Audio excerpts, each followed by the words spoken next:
Azula, Cassie, F e Asuka. Todas elas foram crianças negligenciadas. A gente vai ficar bem mesmo sem o papai. Não vamos mais ser sozinhas. Olha pra mim, olha pra mim. Gostou, mamãe?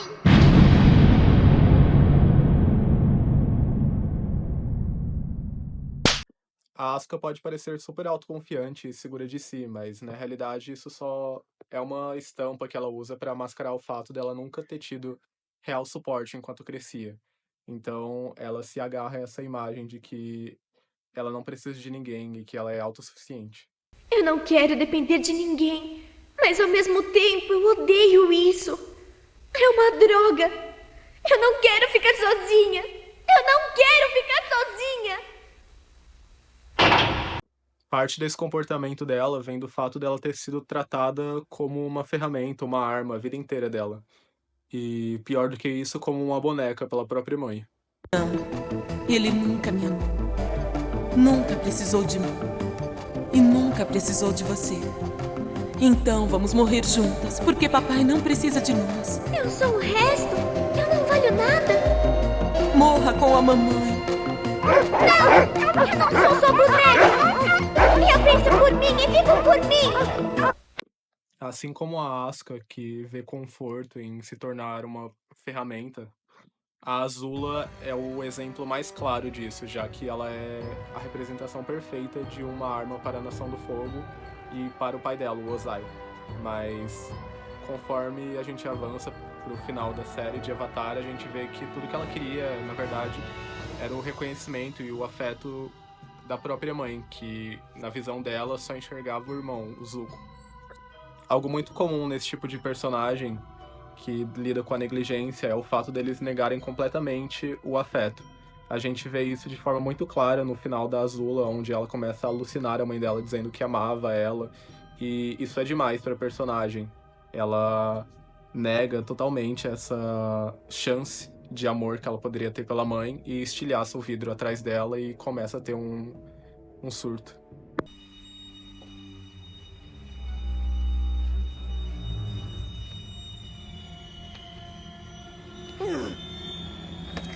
Tá bem, cabelo. Tá na hora de enfrentar o seu destino. Que pena. Sempre teve um cabelo lindo. O que está fazendo aqui? Eu não queria perder a coroação da minha própria filha. Não finja estar orgulhosa. Eu sei o que realmente pensa de mim. Você me acha um monstro. Acho que está confusa. A vida toda usou o medo para controlar as pessoas, como suas amigas Mei e Tylee. Que escolha eu tenho? Confiança é pra otários. O medo é o único caminho confiável. Até você tem medo de mim. Não. Eu te amo, Azula. Eu te amo.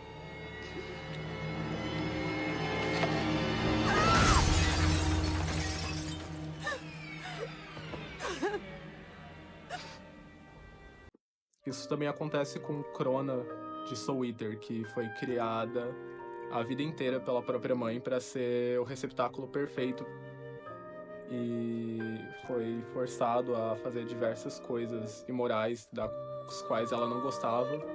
E quando a mãe Medusa finalmente demonstra afeto por ela, ele decide que aquilo é nojento, é impróprio, porque ele nunca teve esse tipo de reconhecimento pela mãe. Então, quando a mãe finalmente deu isso pra ela, ele decidiu que aquilo não era correto. Então, ele mata a própria mãe. Por mais que a personalidade da Cassie e da F não sejam muito próximas, a relação delas com os pais são, já que ambas têm um lar disfuncional, onde os pais são totalmente negligentes com os próprios filhos e não se importam nem um pouco com as necessidades deles. Inclusive, tem até uma cena que a Cassie tenta falar algo super importante para a mãe dela, mas ela tá fazendo coisas com o pai. E a Cassie acaba tendo que cuidar do próprio irmão. E a F tem um mutismo seletivo por conta de não ser ouvida na própria casa. Então, como ninguém se importa, ela decide ficar em silêncio até quando a gente chega na terceira temporada, onde ela começa a ser mais ativa e até se revolta contra esse silêncio e falta de cuidado da própria mãe. Até mesmo o Sasori de Naruto se encaixa nessa lista, já que ele não teve a presença dos pais dele, já que eles morreram na guerra. E com isso ele foi criado pela própria avó Shio, que não dava muita atenção para ele. Então ele focava mais nos próprios hobbies e escondia no fundo de si a necessidade de afeto que ele nunca teve dos pais, que ele recriou nas marionetes. E no fim da vida, o Sasori, de certa forma, reencontrou com os pais dele. A inércia dos pais cria esses personagens imprevisíveis, impulsivos, e levanta um dilema muito grande sobre se eles devem continuar sendo uma arma, uma ferramenta, e assim receber a aprovação daqueles que o negaram, ou se tornar uma pessoa. Quando eu era pequena, o Cadmus me fazia brincar de tudo quanto é jogo. Mas eles não tinham graça. Eles me prendiam em máquinas cheias de fios no meu cérebro. A Ais pode mover este objeto com a sua mente? Sim, posso mover. Eles não eram jogos, sabia? Eles me treinaram. Me transformaram numa arma. Diziam que eu era uma arma da justiça. Conseguiram a arma. E eu acabei perdendo a minha infância.